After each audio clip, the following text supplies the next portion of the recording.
शिरूर अनंतपाळ नगर पंचायतीत भ्रष्टाचाराचे आरोप, अभियंत्यांवर कारवाईची मागणी, 30 एप्रिल पासून उपोषणाचा इशारा। शिरूर अनंतपाळ जिल्हा लातूर येथे नगर पंचायत कार्यालयात कथित भ्रष्टाचाराच्या मुद्द्यावरून वातावरण चांगलेच तापले आहे। नगर पंचायतीतील अभियंता ज्योती वलांडे यांच्या कार्यपद्धतीवर गंभीर आरोप करण्यात आले असून त्यांना तात्काळ पदावरून हटवण्याची मागणी जोर धरत आहे। या संदर्भात 23 एप्रिल 2026 रोजी जिल्हा अधिकारी लातूर यांना निवेदन सादर करण्यात आले। निवेदनात कारभारात पारदर्शकतेचा अभाव, निर्णय प्रक्रियेत अनियमितता आणि कार्यालयीन गैरव्यवहार असे आरोप करण्यात आले आहेत। विविध सामाजिक संघटना, स्थानिक पदाधिकारी आणि नागरिकांनी वारंवार तक्रारी करूनही प्रशासनाकडून ठोस कारवाई न झाल्याने संताप व्यक्त केला जात आहे।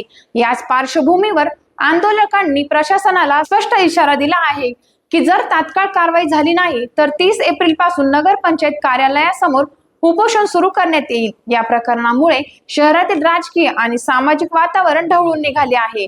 आता जिल्हा प्रशासन या गंभीर आरोपाची दखल घेऊन काय निर्णय घेते याकडे सर्वांचे लक्ष लागले आहे। टाइम्स ऑफ महाराष्ट्र न्यूज साठी लातूर जिल्हा प्रतिनिधी धनंजय देवांगरे यांचा रिपोर्ट।